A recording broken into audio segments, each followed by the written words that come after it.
বাংলাদেশে সংখ্যালঘুদের উপর নির্যাতন গুজব, বলছে আল জাজিরা। অস্থিরতা বাড়াতে ভারত মিডিয়ার ভুয়া খবর প্রচারের দাবি বিএনপির। অন্তর্বর্তী সরকারের বৈধতা দিল সুপ্রিম কোর্ট।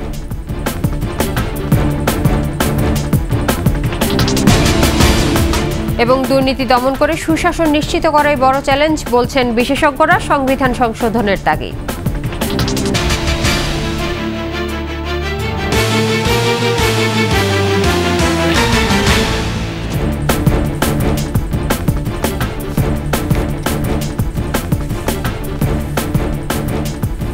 শুনছিলেন ফার্স্ট সিকিউরিটি ইসলামী ব্যাংক পিএলসি সংবাদ শিরোনাম। আমন্ত্রণ সকালের 21 সংবাদে আপনাদের সঙ্গে থাকছে ইসরাত জাহান। দর্শক, 21 টেলিভিশনের সংবাদ একই সাথে সরাসরি দেখতে পাবেন আমাদের ফেসবুক পেজ www.facebook.com/2124 অনলাইনে। বাংলাদেশের সংখ্যালঘুদের উপর ইসলামপন্থী দলগুলোর নেতাকর্মীরা চরম নির্যাতন চালাচ্ছে ভারতের বিভিন্ন গণমাধ্যমে। এমন প্রচারণার বিপরীতে ফ্যাক্ট চেকের মাধ্যমে আল জাজিরা বলছে ওইসব খবরের পুরোটাই গুজব। আর বিএনপি নেতারা মনে করছেন শেখ হাসিনার পতনের পর চরম অস্থিরতা সৃষ্টি করতে এসব ভুয়া খবর প্রচার করছে নরেন্দ্র মোদীর অনুগত ভারতীয় মিডিয়া। মাহমুদ হাসানের বিশেষ রিপোর্ট। আপনাদের জান ও মালের নিরাপত্তা নিশ্চিতে আমরা আপনাদের খেদমতে নিয়োজিত আছি। এভাবে বিএনপি জামাতের নেতাকর্মীরা কাঁধে কাঁধ মিলিয়ে নৈরাজ্য সৃষ্টিকারীদের বিরুদ্ধে পাড়ায় মহল্লায় পাহারা বসিয়ে কাজ করে যাচ্ছেন মানুষের জানমাল রক্ষায়। কোনো রকমের সমস্যা হলে সরাসরি সবাই ইসিবিতে যে আর্মি স্যারদের নাম্বার দেয়া আছে ওনাদের সাথে যোগাযোগ করবেন। অথচ ভারতের মোদী সরকারের অনুগত বিভিন্ন গণমাধ্যমে ভুয়া প্রচারণা চালানো হচ্ছে যে শেখ হাসিনার পতনের পর বাংলাদেশের সংখ্যালঘুদের উপর নির্যাতন শুরু হয়েছে এবং তাতে জড়িত রয়েছে দেশটির ইসলামপন্থী দলগুলো। আর এসব খবরের বিপরীতে আন্তর্জাতিক গণমাধ্যম আল জাজিরার প্রতিবেদন বলছে ভারতীয় গণমাধ্যম এবং সোশ্যাল মিডিয়া জুড়ে এই সংক্রান্ত খবরের পুরোটাই বিভ্রান্তকর এবং গুজব। বরং এ ধরনের ভিডিওতে যা দেখানো হয়েছে তা আসলে ছাত্র আন্দোলনে হাসিনা সরকারের নির্যাতনের ছবি ব্যবহার করা হয়েছে।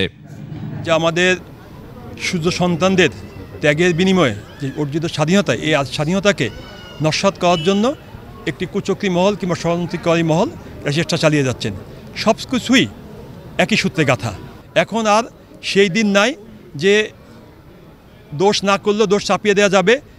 মিডিয়া এখন স্বাধীন, মিডিয়া দেখছে, জনগণ দেখছে কে কী করছে কে কী করছে না। সুতরাং দোষ চাপিয়ে দিয়ে একটা ঘোলা পানিতে মাছ শিকার করবে সেই সুযোগ এখন আর পাবে না ইনশাল্লাহ। কারণ সবাই সাংবাদিক মুক্ত হস্তে লেখার অধিকার ফিরে পেয়েছে, কথা বলার অধিকার জনগণও ফিরে পেয়েছে। বিএনপির এই নেতা জানান তার দলসহ ইসলামপন্থী দলগুলো বরং রাত জেগে সংখ্যালঘুদের নিরাপত্তা দেওয়ার সব ধরনের চেষ্টা চালিয়ে যাচ্ছে। এই কাজে বৈষম্য বিরোধী ছাত্র আন্দোলনের নেতারাও রয়েছে।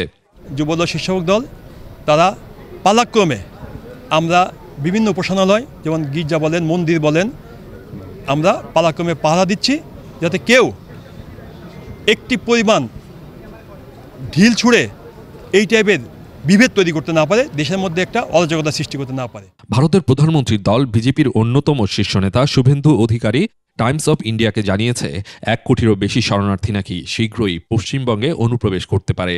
এসবের পেছনে বাংলাদেশে একটি সাম্প্রদায়িক সহিংসতা বাঁধানোর চেষ্টা চলছে, তা আল জাজিরার প্রতিবেদনেই স্পষ্ট হয়ে উঠেছে। মাহমুদ হাসান, 21 টেলিভিশন, ঢাকা।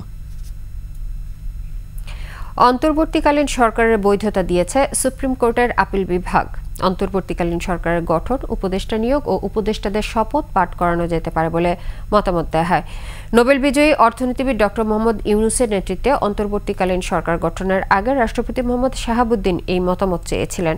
রাষ্ট্রপতির পাঠানো রেফারেন্সের প্রেক্ষিতে প্রধান বিচারপতি ওবায়দুল হাসানের নেতৃত্বাধীন আপিল বিভাগ বৃহস্পতিবার বিষয়টির উপর মতামত দেন। তারা বলেন, সংবিধানের 106 অনুচ্ছেদ অনুসারে রাষ্ট্রপতি যে কোনো গুরুত্বপূর্ণ বিষয়ে সুপ্রিম কোর্টের মতামত চাইতে পারেন।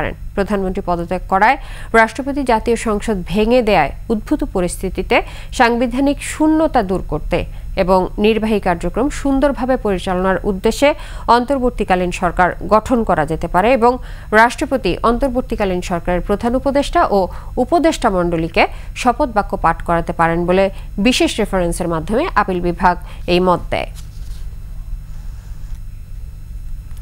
চ্যালেঞ্জ থাকলেও অন্তর্বর্তী সরকারকে অর্থনীতি, নির্বাচন কমিশন, বিচার বিভাগ সহ প্রতিটি বিভাগেই সংস্কারের পদক্ষেপ নেওয়া প্রয়োজন, এমনটা বলেছেন বিশেষজ্ঞরা একই সঙ্গে দুর্নীতি দমন, সুশাসন নিশ্চিত ও সংবিধান সংশোধনের পক্ষে কাজ শুরুর তাগিদ তাদের। বিস্তারিত জানাচ্ছেন শাকের আরজু। নতুন এক বাংলাদেশের দায়িত্বে এখন ডক্টর মোহাম্মদ ইউনূসের নেতৃত্বে 17 সদস্যের অন্তর্বর্তী সরকার। দীর্ঘ স্বৈরশাসনের পর সংস্কার কাজ চ্যালেঞ্জিং। তাছাড়া এই সরকারের কাছে সব মহলের প্রত্যাশাও অনেক বেশি। তবে এই মুহূর্তে সরকারের প্রধান কাজ হচ্ছে আইন শৃঙ্খলা পরিস্থিতি স্বাভাবিক করা এবং প্রশাসনের শৃঙ্খলা ফিরিয়ে আনা। এরপর দুর্নীতি দমনকে প্রাধান্য দিয়ে দ্রুতই দিতে হবে সংস্কার কাজে হাত। রাজনৈতিক সরকারগুলো ক্ষমতার পালাবদলের সঙ্গে সঙ্গে সবকিছু দলীয়করণ করা হয়। নতুন প্রেক্ষাপটে মেধা ও যোগ্যতার ভিত্তিতেই নিয়োগ নিশ্চিত করার উপর জোর দেন এই স্থানীয় সরকার বিশেষজ্ঞ। বহু প্রতিষ্ঠানে বহু পদ খালি, লক্ষ পদ খালি আছে। রিক্রুটমেন্ট হতে হবে স্বচ্ছ, প্রতিযোগিতামূলক, যেটার জন্য দাবি করা হয়েছে।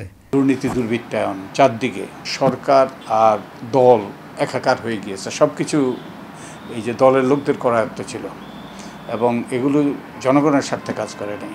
রাষ্ট্রীয় প্রতিষ্ঠানগুলো পুনর্গঠনের মাধ্যমে গণতন্ত্র ও ভোটের অধিকার ফিরিয়ে আনতে হবে বলে মত তাদের। সেক্ষেত্রে গুরুত্বপূর্ণ সংস্কার আনতে হবে নির্বাচন কমিশনে। কমিশনের তো অন্য কোনো প্রবলেম নাই।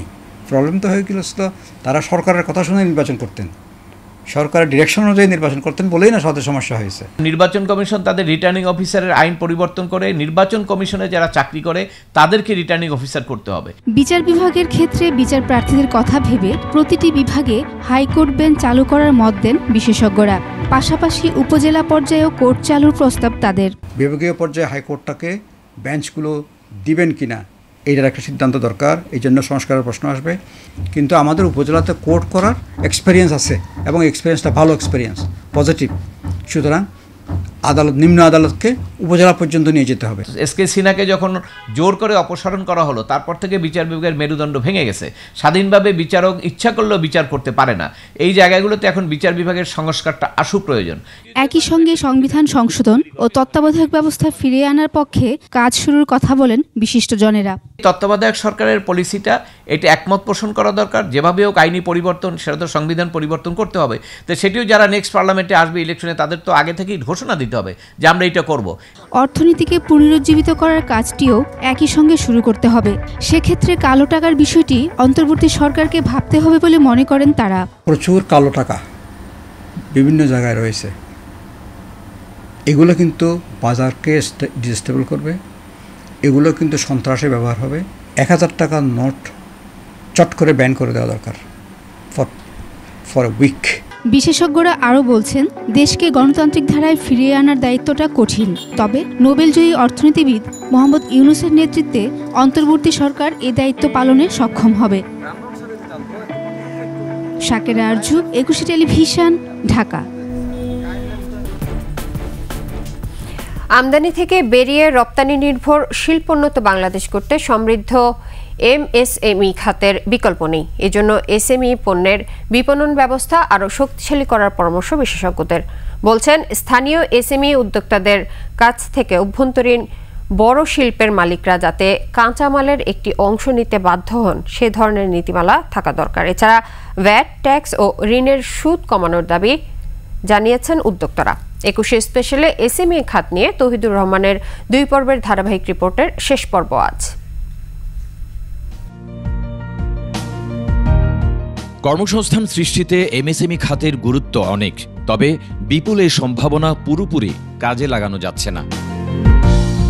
অতিরিক্ত ভ্যাট ট্যাক্স এবং ব্যাংক ঋণের সুদহার বড় শিল্পের তুলনায় এমএসএমইতে বেশি, সাথে আছে নানা প্রতিবন্ধকতা। এই সম্ভাবনার জায়গাটাকে কাজে লাগিয়ে আমাদের জন্য যে ফ্যাসিলিটিসগুলো আমাদেরকে প্রোভাইড করা দরকার, আমার মনে হয় এই জায়গাটাতে একটা বিশাল গ্যাপ আমরা প্রত্যক্ষ করি। 2041 সালের উন্নত বাংলাদেশ গড়তে এমএসএমই খাতকে কিছুটা ঢেলে সাজানোর কথা বলছেন উদ্যোক্তারা। এলডিসি গ্র্যাজুয়েশনের পর কারখানাগুলোর পরিবেশ মানসম্মত না হলে ক্রেতারা মুখ ফিরিয়ে নিতে পারেন। ফ্যাক্টরিগুলোকে কমপ্লায়েন্স সার্টিফিকেশনের আওতায় আনা, এই কাজটা যদি আমরা না করতে পারি তাহলে কিন্তু আবার ইন্টারন্যাশনাল মার্কেটে যে কাস্টমার আছে তারা কিন্তু হচ্ছে সেই প্রতিষ্ঠান থেকে পণ্য কিনবে না। যে সমস্ত ক্রেতারা আমাদের কাছে পণ্যগুলো, উৎপাদিত পণ্যগুলো কিনে থাকেন, তারা দেখা যাচ্ছে যে ইম্পোর্টেড প্রোডাক্টের দিকে বেশি ঝুঁকে যাচ্ছে। কারণ হচ্ছে সেক্ষেত্রে দেখা যাচ্ছে যে মূল্যের একটা ব্যাপার, তাই ইম্পোর্টেড পণ্যগুলোর উপর যদি যদি আরো বেশি বেশি করে হচ্ছে খেয়াল রাখা হয়, শুল্কর ব্যাপারটা একটু খেয়াল রাখা হয়। এমএসএমই খাতের পণ্যের বিপণন এখনও কিছুটা কঠিন, তাই দেশীয় এবং আন্তর্জাতিক অনলাইন প্ল্যাটফর্মের সাথে সম্পৃক্ত হয়ে এ খাতের পণ্যের বিপণন বাড়ানো যেতে পারে বলছেন অর্থনীতিবিদরা। ওয়ালমার্ট থেকে শুরু করে অ্যামাজন, দারাজ বা এই ধরনের বড় বড় যে সমস্ত যে আন্তর্জাতিক যে প্ল্যাটফর্মগুলো রয়েছে, অনলাইন প্ল্যাটফর্ম, তো সেগুলোর সঙ্গে আসলে সংযোগ করিয়ে দেওয়াটা খুব গুরুত্বপূর্ণ। বড় শিল্পের কাঁচামাল আনতে বিপুল পরিমাণে বৈদেশিক মুদ্রা ব্যয় হয়, অন্যদিকে বিদেশে এমএসএমই পণ্যের চাহিদাও আছে। এ অবস্থায় নীতি সহায়তা বাড়ানো সহ বিদেশি মিশনগুলোকে কাজে লাগানোর কথা বলছেন অর্থনীতিবিদরা। এত শত সমস্যার মধ্যেও এসএমইগুলো কিন্তু দাঁড়িয়ে আছে এবং তারা কিন্তু কারো কাছে অভিযোগও করছে না। তারা যে ব্যাংকগুলো থেকে ঋণ পাচ্ছে না, তারপরেও কিন্তু তাদের কোনো কিছু বলার ওরকম থাকছে না। কিন্তু এখন যেটা হচ্ছে যে যদি তারা ঋণ পেতেন, আর্থিক সহযোগিতা যদি পেতেন, তারা প্রাতিষ্ঠানিক সহযোগিতা পেলে কিন্তু তারা আরও নিজেদেরকে বিকশিত করতে পারতেন। এসএমইতে বাংলাদেশে একটা বিপ্লব ঘটে যেত। এমএসএমই খাতকে আরও শক্তিশালী করতে সাব কন্ট্রাক্টিং আইন নিয়ে কাজ করছে শিল্প মন্ত্রণালয়। পাশাপাশি উদ্যোক্তাদের নানা ধরনের প্রশিক্ষণ ও পরামর্শ দিয়ে সহায়তা করছে এসএমই ফাউন্ডেশন। আমরা যদি একটা আইন তৈরি করতে পারি যে আমাদের লোকাল উদ্যোক্তাদের কাছ থেকে একটা সার্টেন পার্সেন্টেজ পণ্য আপনাকে কিনতে হবে, কিছু কিছু শিল্প উদ্যোক্তারা কিন্তু অলরেডি রেডি আছে, এবং যখন এই অপরচুনিটি তৈরি হবে তখন নতুন উদ্যোক্তারা এখানে আবার প্রচুর পরিমাণ বিনিয়োগ আপনার শুরু করবেন।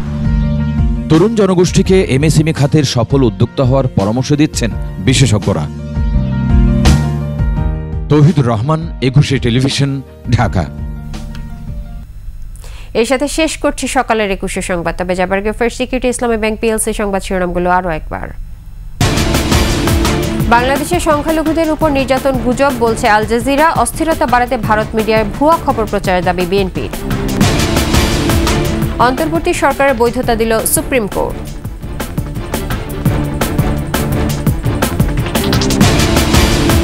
এবং দুর্নীতি দমন করে সুশাসন নিশ্চিত করাই বড় চ্যালেঞ্জ, বলছেন বিশেষজ্ঞরা। সংবিধান সংশোধনের তাগিদ।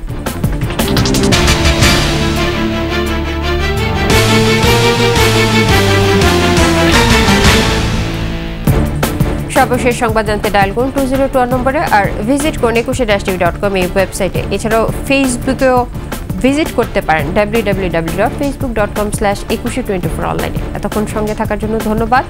পরবর্তী সংবাদ সকাল 10টা 55 মিনিটে দেখার আমন্ত্রণ রইল। 21-এর সাথেই থাকুন।